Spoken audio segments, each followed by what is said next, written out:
वर्णं चतुर्भुजं प्रसन्नवदनं ध्याये सर्वविघ्नोपशान्तये अगजानन पद्मासनं गजाननमहर्निशं नित्यं जपो जपो विघ्नविनायक विद्यादायक वीरगणपति भजो भजो वीरगणपति भजो भजो शुक्तांबरधर गणपति मंत्रं शुक्तांबरधर गणपति मंत्रं లోనే హనుమాచార్యుల వారి జయంతి, పరశురామ జయంతి, మరి ఇంకా అనేక రామానుజ జయంతి వస్తుంది, భావన ఋషి జయంతి వస్తుంది, హనుమత్ జయంతి వస్తుంది. ఇలాగా అనేకమైన జయంతులతో పాటు అమ్మవారి జయంతి కూడా అప్పుడు వస్తుంది. అంత గొప్పదైనటువంటి ఆ మాసంలో జన్మించినటువంటి వాసవి విరూపాక్షులు దినదిన ప్రవర్తమానంగా పెరుగుతూ ఉన్నారు. వాళ్ళు దోగాడుతున్నారు, పాకుతూ ఉన్నారు, నిలబడి తప్పటడుగులు వేస్తూ ఉన్నారు. ప్రతిరోజు కూడా ఎన్నో లీలలు చూపిస్తూ ఉన్నారు. ఎన్ని లీలలు చూపించారమ్మా అంటే బాల వాసవి విరూపాక్షులు శ్రీకృష్ణ పరమాత్ముడు బాలలీలలో ఎన్ని రహస్యాలు అయితే, ఎన్ని లీలలు అయితే చూపించారో అలాగే మన వాసవి విరూపాక్షులు కూడా అన్నన్ని లీలలు చూపించారు. ఇక వీళ్ళ అల్లరి రోజు రోజుకి పెరిగిపోతుంది. ఒకప్పుడు పిల్లలు లేరు అని బాధపడినటువంటి ఆ కుసుమాంబ ఇప్పుడు ఆ ఇద్దరిని పిల్లల్ని పట్టలేకపోతుంది. ఒకనొక రోజున కుసుమశ్రేష్ఠ రాజ్యాంగం నుంచి రాగానే అప్పుడు ఆ కుసుమాంబ అంటుంది అనమాట, ఆ పిల్లలు బాగా అల్లరి చేస్తున్నారు, మరి ఏ విధంగా వీళ్ళు అల్లరి తగ్గాలి అని అంటుంది. అప్పుడు భాస్కరాచార్యుల వారి దగ్గరికి వెళ్ళాలని గురువు గారి పేరును తలుచుకుంటూ భాస్కరాచార్యుల వారి దగ్గరికి వెళ్ళాలి. ఎందుకంటే పిల్లలకు విద్యాభ్యాసం చేస్తేనే వాళ్ళ అల్లరి తగ్గుతుంది, విద్యను నేర్చుకోవాలి కనుక గురుకులం ఉన్నటువంటిది ర్యాలీ పట్టణంలో ఉంది కదా, భాస్కరాచార్యుల వారి దగ్గరనే పిల్లలకు అక్షరాభ్యాసం చేయించాలి అని. ఇక రేపటి రోజున వైశాఖ మాసం స్వాతి నక్షత్రం వస్తుందనగా ఆ ముందు రోజున అనుకుంటున్నారు రేపటి రోజున వెళ్ళాలి అని. అదేవిధంగా మరుసటి రోజున ఒక బంగారు రథములో కుసుమాంబ కుసుమశ్రేష్ఠి వారు ఈ వాసవి విరూపాక్షులను వెంట పెట్టుకొని ఆ రథంలో వెళ్తుంటే ఎలా ఉంటుందమ్మా వాసవి అంటే, ప్రపంచంలోని ప్రకృతిలోని సౌందర్యం అంతా వాసవిలోనే ఉందా అనే అంత అద్భుతంగా సుందరంగా ఆ వాసవి తల్లి చాటున ఎలా ఉందంటే, సూర్యుడు ఏ విధంగా అయితే మబ్బుల చాటున ఉంటాడో అలా వెలుగొందుతున్నటువంటి అనేక సూర్యుల కోటి కాంతితో వెలుగొందుతోంది ఆ వాసవి. ఇక ఆ వాసవి విరూపాక్షులు గురుకులంకి వస్తారు అనగానే అక్కడ ఉన్నటువంటి భాస్కరాచార్యుల వారు ఎప్పుడెప్పుడు వాసవి విరూపాక్షులు వస్తారు అని ఆయన ఏ చెట్టు చూసినా వాసవియే, ఏ పుట్ట చూసినా వాసవియే, ఎటు చూసినా వాసవియే కనిపిస్తుంది అతనికి. ఎందుకంటే వీళ్ళందరికీ అయితే వాసవి విరూపాక్షులు చిన్నపిల్లలాగా వీళ్ళు అనుకుంటారు, కానీ ఆయన సాక్షాత్తు ఎవరని చెప్పాను భాస్కరాచార్యులు, బ్రహ్మదేవుడే భాస్కరాచార్యులుగా వచ్చినటువంటి వారు కనుక ఇంకా ఆయన తెలియనిది ఏముంది, సర్వస్వం కనుక ఎప్పుడెప్పుడు వాసవి వస్తుందా అని చూస్తున్నారు. అలాగా బంగారు రథం నుంచి కుసుమాంబ కుసుమశ్రేష్ఠి వారు వాసవి విరూపాక్షులు తీసుకుని వచ్చారు. కుసుమశ్రేష్ఠి గారు అంటున్నారు, ఓ గురువర్యులారా అని వారు ఒక పెద్ద పల్లెరంలో పంచ ఫలములను అనేక దక్షిణ తాంబూలములను పట్టు వస్త్రములను తీసుకొని గురువు గారి దగ్గరికి అవన్నీ కూడా కానుకగా సమర్పించుతూ వాళ్ళు వచ్చి, ఓ గురువర్య, మేము కూడా మీలాగా మీ దగ్గరనే విద్యాభ్యాసం నేర్చుకున్నాం, ఇప్పుడు మా పిల్లలకు కూడా మీరే విద్యను అందించాలి, అనేకమైన విద్యలు వీళ్ళు నేర్పించాలి, వీళ్ళు విద్యా పారంగతులు కావాలి అని కోరుకుంటారు. అలాగే అంటూ వారు భాస్కరాచార్యుల వారి దగ్గరికి వెళ్తారు. అప్పుడు అక్కడ భాస్కరాచార్యులు ఓ నమః శివాయ అంటూ భాస్కరాచార్యుల వారు వారికి అక్షరాభ్యాసం ఒక ధాన్యంలో అక్షరాభ్యాసాన్ని చేయించుతారు. అప్పటి నుంచి ఇక వాసవి విరూపాక్షులు ఆ గురుకులంలోనే ఎన్నో విద్యలను నేర్చుకుంటారు. ఎన్ని విద్యలు నేర్చుకుంటారమ్మా అంటే అష్ట వరకు అంటే 8 సంవత్సరముల వరకు వేదాలను నేర్చుకుంటారు. ఎన్నమ్మా మనకు వేదాలు? ఋగ్వేదం, యజుర్వేదం, సామవేదం, అథర్వణం. తర్వాత 12 సంవత్సరం వరకు వేదాంగాలను నేర్చుకుంటారు.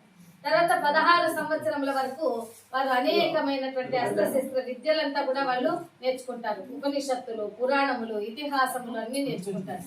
ఆ తర్వాత 18 సంవత్సరాల వరకు వాళ్ళు అనేకమైన శస్త్రాలు విద్యలు కూడా యుద్ధ విద్యలు అన్ని నేర్చుకుంటారు. ఎన్ని విద్యలు నేర్చుకుంటారు అంటే జలస్తంభన విద్యం, వాయు విద్య, గదా విద్య, ఇలా ఇన్ని విద్యలు, 108 ఉపనిషత్తులు, 4 వేదాలు, వేదాంగాలు, షట్ శాస్త్రాలు, ఇన్ని విద్యలు వాళ్ళు నేర్చుకుంటూ ఉన్నారు. ఒక్కసారి గురువు గారు చెప్తే చాలు వీళ్ళకి ఏక సంతాగ్రహులు అంటే ఏంటి, ఒక్కసారి చెప్తే చాలు వినేస్తారు, వాళ్ళకి అర్థం అయిపోతుంది అనమాట. కొంతమంది ఉంటారు ద్విసంధాగ్రహులు అంటే కొంతమందికి 2 సార్లు చెప్పాలి, కొంతమందికి 3 సార్లు చెప్పాలి అనమాట. ఈ విధంగా వీరు ఏక సంతాగ్రహాలుగా ఇన్ని విద్యలంతా కూడా వాళ్ళు త్వరగా నేర్చుకునేసేస్తా ఉన్నారు. ఎంతో రాణింపుతో ఉన్నటువంటి వారు. ఇక ఎలా ఉండాలి అంటే కుసుమాంబ గారికి చెప్తున్నారు కుసుమశ్రేష్ఠి గారు, 5 సంవత్సరం వరకు పిల్లల్ని మహారాజులాగా చూడాలి.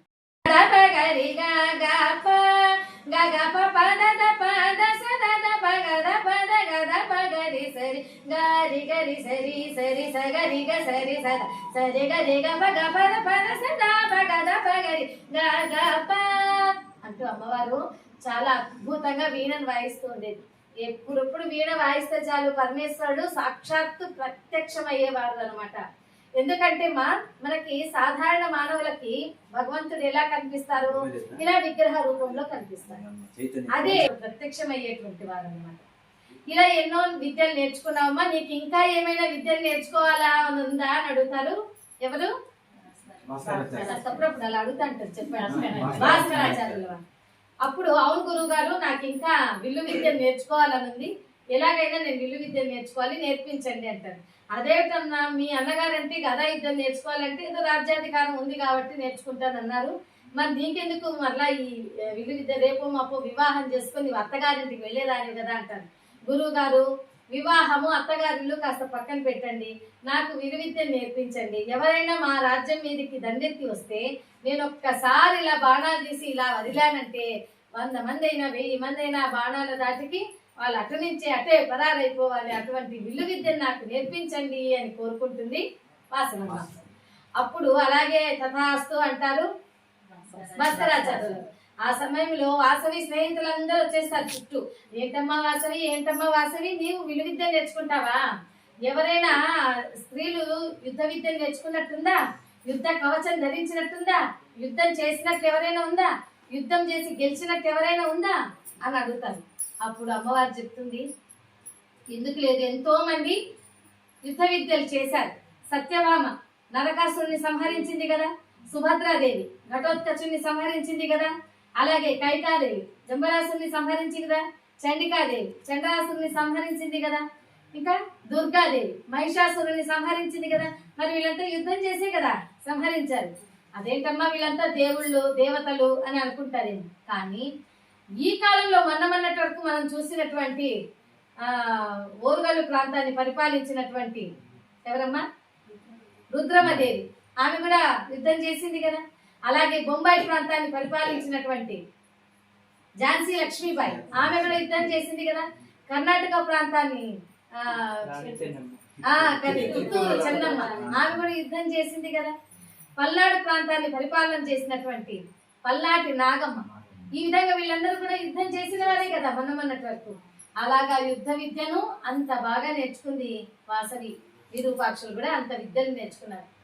ఈ విరూపాక్షులు వాసవిదేవి విద్యలంతా నేర్చుకున్నాక ఇక ఒకనొక శుభముహూర్తం రోజున అంతఃపురం నుంచి ఒక బంగారు రథం వచ్చి ఈ వాసవి విరూపాక్షులను ఇక అంతఃపురానికి తీసుకొని వెళ్ళాలి అని తీసుకొని వెళ్తున్నారు. రాజ్యాంగానికి తీసుకొని వెళ్ళాక అంతఃపురానికి అక్కడ అందరూ కూడా ఈ వయసు వారంతా తోటి స్నేహితులంతా ఉంటారు కదా.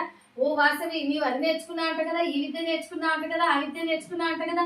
ఓ విరూపాక్ష, నీవు గదా యుద్ధం నేర్చుకున్నావు అంట కదా, ఏది మాకు గదా యుద్ధాన్ని ప్రదర్శించు అనగానే అప్పుడు ఆ విరూపాక్షుడు ఒకనొక సమయంలో దసరా శరన్నవరాత్రుల్లో ఒక రోజున గదా యుద్ధాన్ని ప్రదర్శించి శభాష్ అని అనిపించుకున్నాడు.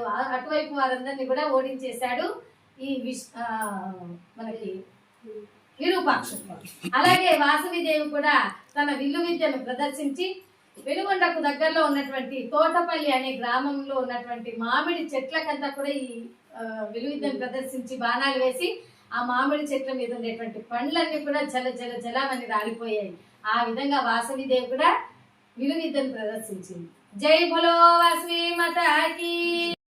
అంటే నేను మీకు నిన్నటి రోజున చెప్పాను కదా 18 పట్టణాలు అవన్నీ కూడా ఆ 18 పట్టణాలను కూడా అమ్మవారు దర్శించడంతో పాటు ఇంకా నెల్లూరు రంగనాయకుడు వారిని తిరుమల తిరుపతి దేవేరులను అలమేలు మంగమ్మ దేవతను ఆ తర్వాత అనేకమైన పూరి జగన్నాథ్ గారిని ఇంకా సాక్షి గోపాలం ఇలాగా అనేకమైన యాత్రము ఎంత మధురము వాసవాంబ నామము ఎంత మధురము వాసవాంబ నామము